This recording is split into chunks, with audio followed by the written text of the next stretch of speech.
Hello? Hello? King. What? King. Ah, jeez. Look, you gotta follow my directions. Where's the camera?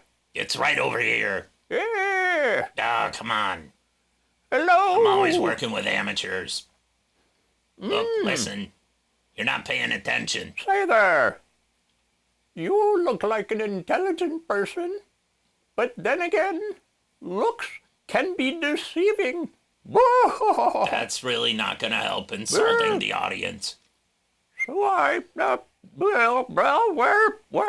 I? here. Where am I doing? You gotta get behind the keyboard.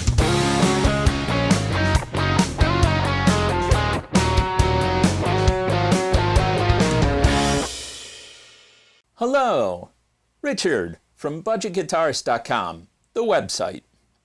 And today you might have noticed that we introduced a new cast member, King Alnico II. Now, the King is very, very knowledgeable about all things tone. He doesn't know what year it is, but he is very, very knowledgeable. And he's going to read us his story today, a story about Alex Lifeson. And then I'm going to do some playing. I'm going to play some Alex Lifeson riffs. We're going to talk about how to get his sound using a Helix-based product.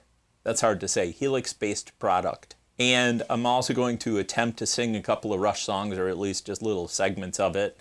And hopefully you'll put up with that. And then at some point in time, Tony will probably complain because now he's got another cast member to work into the show. He's going to edit this whole mess together and make it entertaining. And so buckle up, because you're in for a fast ride today. A fast ride in a red Barchetta. And we're going to go down the tone highway of Rush, and we're gonna hit some stops along the way. Because we only stop for the best, and Alex is one of the best. So here we go. Welcome to budgetguitarist.com, Guide to Alex Lifeson. Oh yes, let us begin. From 1974 to 2020, there was a band called Rush. They were known throughout their career as having great lyrics, great songs, great musicianship, and no fashion sense whatsoever. Alex Lifeson was the guitarist for Rush.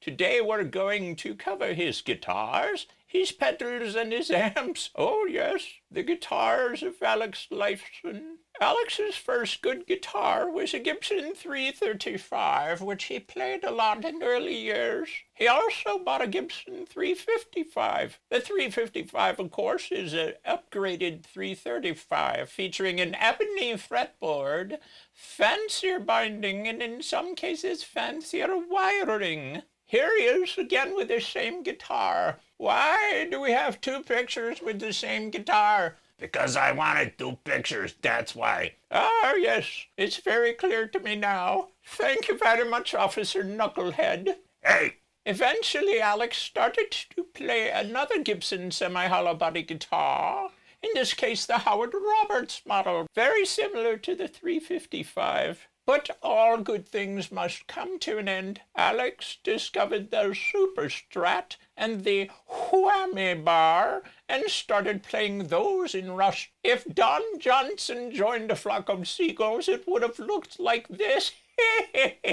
I'm hilarious. In the final years of Rush, Alex played his own signature model Gibson Les Paul, as well as his 355. Pardon me. Alex had plenty of other guitars, of course, including a Telecaster and a PRCE24, pronounced CE24. But for some reason, we don't have pictures of those. Everybody's a critic. In the 70s, there weren't that many pedals on the market, but Alex used them early and often. Here's the PS1A Phase Shift by Maestro. This was used on the first few Rush albums. Oh yes, it was also used by Mr. Chekhov to launch photon torpedoes. Eventually, Alex moved to the MXR Phase 90. The pedal most famously used by Eddie Van Halen. Here is a highly sought-after Boss Chorus Ensemble pedal one of the first chorus pedals. Alex enjoyed using it on the album Hemispheres. Another effect frequently used by Alex was the Maestro Echoplex. This clever device utilized a tape recorder and playback head to give the guitar a delay which simulated the sound being echoed back. It's another highly sought-after device. I remember when the tape recorder was invented. I think I was about 62 then. And of course, the Electro Harmonix Electric Mistress Flanger pedal was used by Alex on many recordings, including Farewell to Kings. There were many other effects he used in later years, but we must move on. Alex used Marshalls and high-watt amps during most of his time with Rush, up to and including Moving Pictures. I remember when Moving Pictures was invented. Oh, yes. Here's a Marshall JCM 800, similar to what Alex used at the time. For the song Limelight on Moving Pictures, some say Alex used 2 Marshall Club and Country amps with a stereo chorus pedal. One of the amps Alex has been quoted as using is the Marshall Super Lead. Here it is with 4 wonderful 12-inch speakers. There's nothing like a vintage Marshall. Oh, yes. On stage, Alex used Marshall or high-watt amps up through Moving Pictures. In later years, he switched to Hughes and Kettner. My voice is getting hoarse. And now I shall turn the presentation over to your host, Mr. Ricky McAnimal. Here's how I'm going to go about trying to simulate Alex Lifeson's sound. Let's start with the guitars. The Epiphone ES339. This is similar to Alex's 355, but the body is smaller. It's made by Epiphone and not Gibson, and the pickups are not very good. It sounded okay. Alex played mostly Les Pauls at the end of his career, and of all of my guitars, this one sounded the most Rush to me, so that's the one I chose and basically used throughout the playing samples. I had to at least try a Super Strat, and my Jackson is a Super Strat, so you will hear that briefly. The thing is, the pickup in this guy is really, really hot, and it doesn't really give you that Rush sound. For pedals and amps, everything comes out of the HX Stomp because it was made for situations exactly like this. The HX Stomp, of course, is based on the Helix family, and it can simulate just about anything and everything. For the Phase 90 pedal, I used the Script Mod Phase, which is the Helix version of the Phase 90. So I was fortunate that that's one of the models already in the HX Stomp. And you can see my settings here. For these screens, if you're interested in these settings, just freeze the video and take a screenshot. Okay, for the Echoplex, I used the transistor tape delay, which was modeled after an Echoplex. See why I like the HX Stomp so much? It's a very good simulation. It really does sound like an Echoplex. For the stereo chorus, I went for the generic chorus pedal because basically I liked the way it sounded. For the amp, there was only one choice. My favorite model, the Brit Plexi Bright. So the drive is on 7, the bass is fairly low, the master's on 10, and the presence is cranked. You can see my other settings here. And for the speaker cab, I just used my favorite IR file. This is the Ownhammer 412 Friedman cabinet with Celestion Vintage 30s. The high cut is set to 3.5 kilohertz to cut down on the fizz. Last but not least, I used a deluxe compressor with a small ratio of 3:1. Because it makes the guitar sound more like it was recorded in a studio. It makes the guitar sound a little more professional. So again, if you're interested in any of these settings, just go back in the video and freeze on whatever settings you want to see. Technology is a wonderful thing. So now we're going to look at a montage that Tony put together. Some of it is me playing and some of it is me playing and singing. So let's get on with it.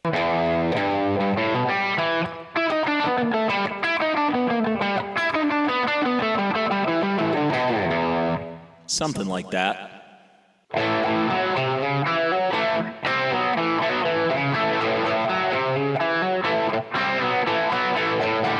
Hey baby, it's a quarter to 8. I feel I'm in the mood.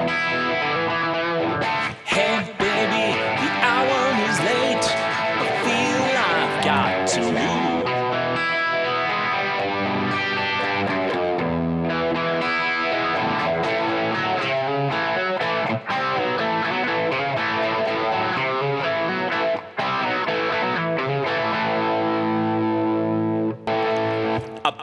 so long, lost out of the years, and sang some sad songs, yeah, cried some sad tears. Look out, I'm coming, oh, oh, look out, I'm coming, oh yeah.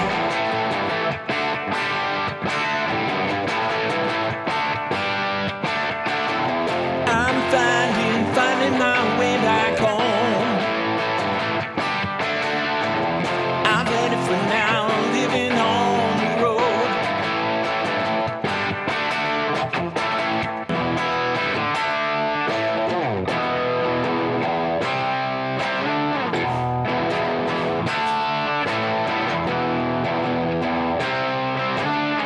I get home at 5 o'clock and I take myself out a nice cold beer.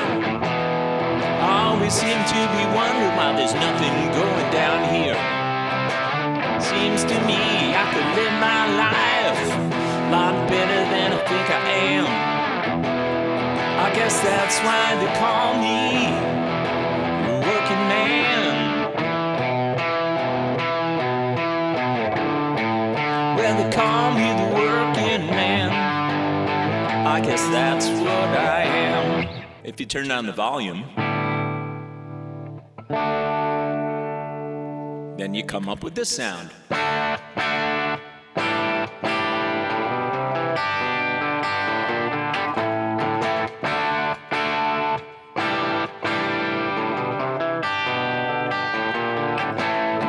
Why try? I know why. This feeling inside me said it's time I was gone. Clear head, life ahead. Time I was king and I'm just one more pawn. Fight by night to away from here. Change my life again. Fight by night, goodbye my dear. My ship isn't coming and I just can't pretend.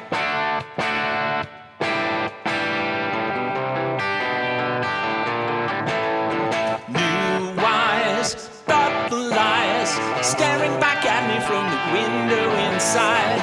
No fright, a hindsight, leaving behind this empty feeling inside. Fight by night to away from here. Change my life again. Fight by night, goodbye my dear. My ship isn't coming and I just can't pretend.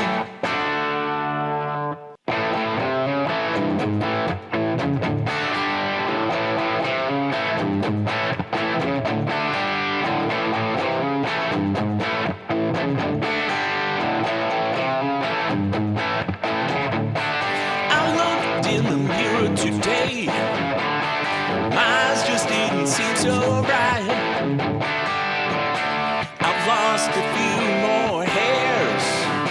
I think I'm going bald. I think I'm going bald.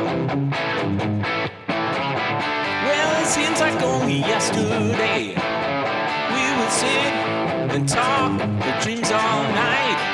Dreams of youth, simple truth. Now we're all so involved with life. Not singing this one.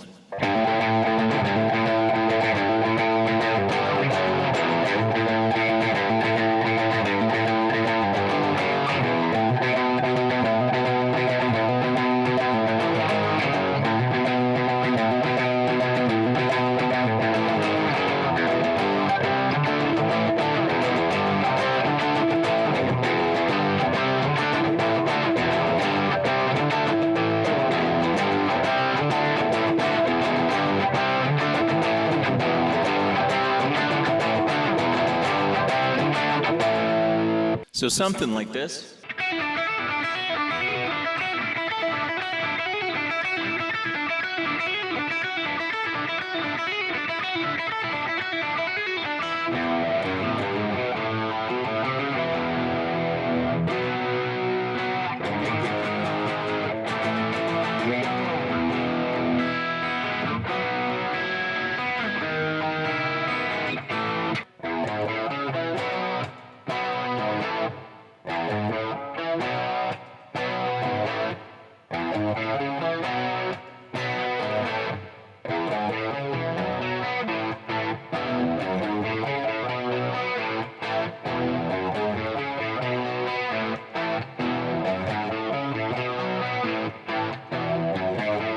Living on a lighted stage approaches the unreal.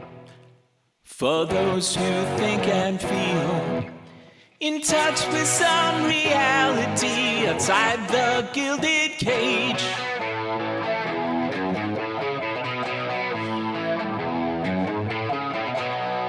You get the idea. I gotta live in this rough, future it's tough, you know what I mean. You can tell me that I got no class. Look around, see who's laughing last. Don't give me speeches, they're also troll. Leave me alone, let me rock and roll. I always liked this riff. I thought it was cool.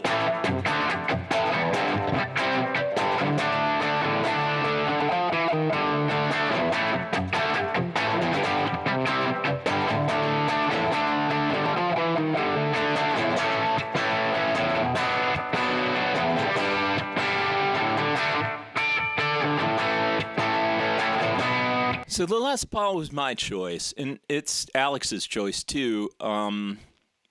If you see footage of Alex playing anytime after, I think, about 2008, he is predominantly playing a Gibson Les Paul, usually with a whammy bar on it. But it was my choice for this. Now, I have some other choices I'll share with you. We've got this guy. So this guy is maybe more similar to Alex's 335 or his 355. This is Epiphone, which is the cheap version of Gibson. So, you know.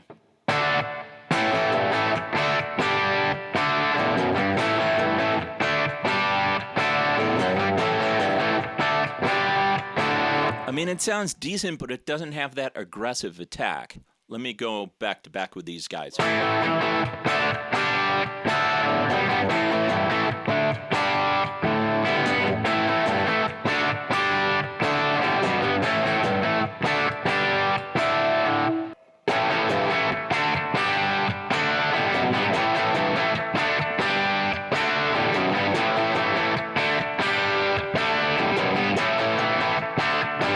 See how this is more aggressive? Now, it could be the pickup. This is the world-famous Seymour Duncan Pearly Gates pickup, and the Epiphone comes with the Epiphone Mud Bucker, I think it's called, because it sounds like mud. It's not called Mud Bucker. It's a Pro Bucker or a Classic Bucker or something like that. But and I got another one.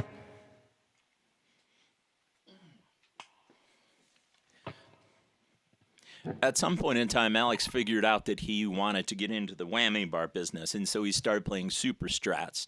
A super strat is a strat with basically a humbucker in the bridge. So I could have done...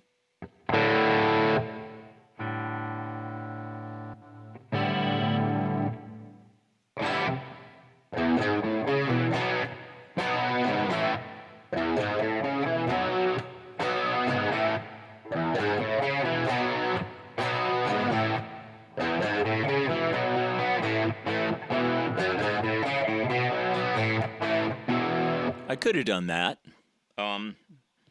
It probably would have been more accurate, but I like the Gibson Les Paul.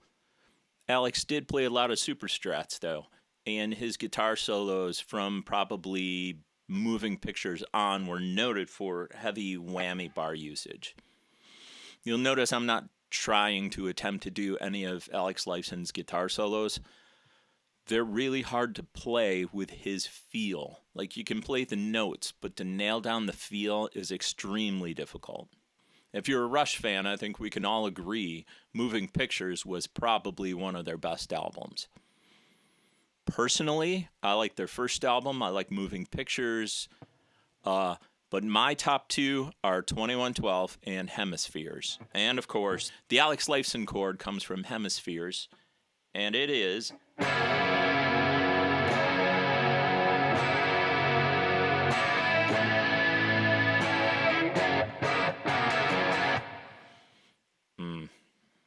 Super Strat. Thanks for putting up with my sloppy playing, my mediocre chords, my mediocre singing.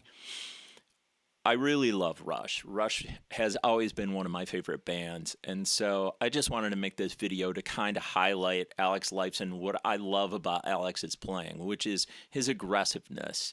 And I can say that from Rush's first album through Moving Pictures, I still listen to all those albums. There are some bands that you listen to and you kind of leave behind. Rush is not one of those bands. So there you go. That was sort of my look at Alex Lifeson. I will cover some other guitar players that I really like. Stevie Ray Vaughan is on the agenda probably next. But in the meantime, thank you very much for watching. If you liked what you saw, please subscribe. And we will see you next Friday at 5.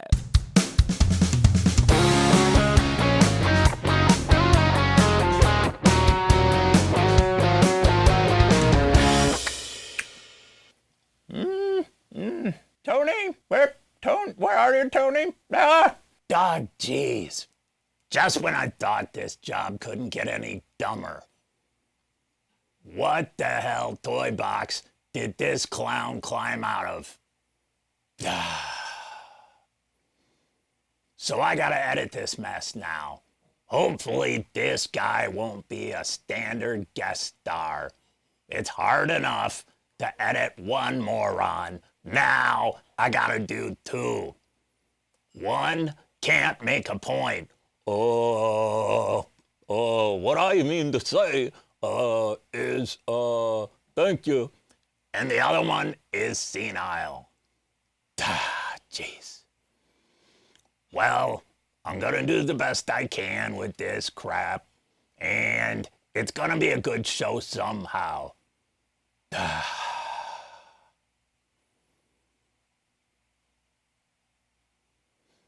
Well, there you go. Thanks for watching. I did what I could. There wasn't much, but there you go. Okay. Turn the camera off, Ricky.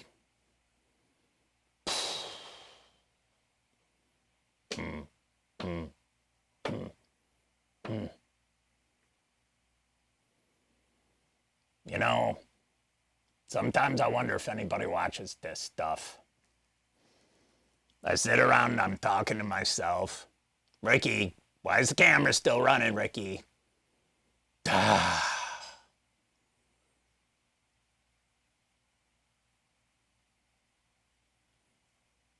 Fine, let's have a staring contest.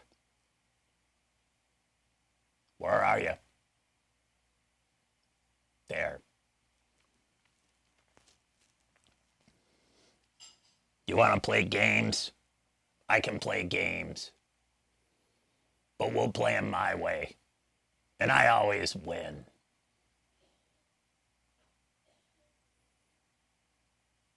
I won't blink.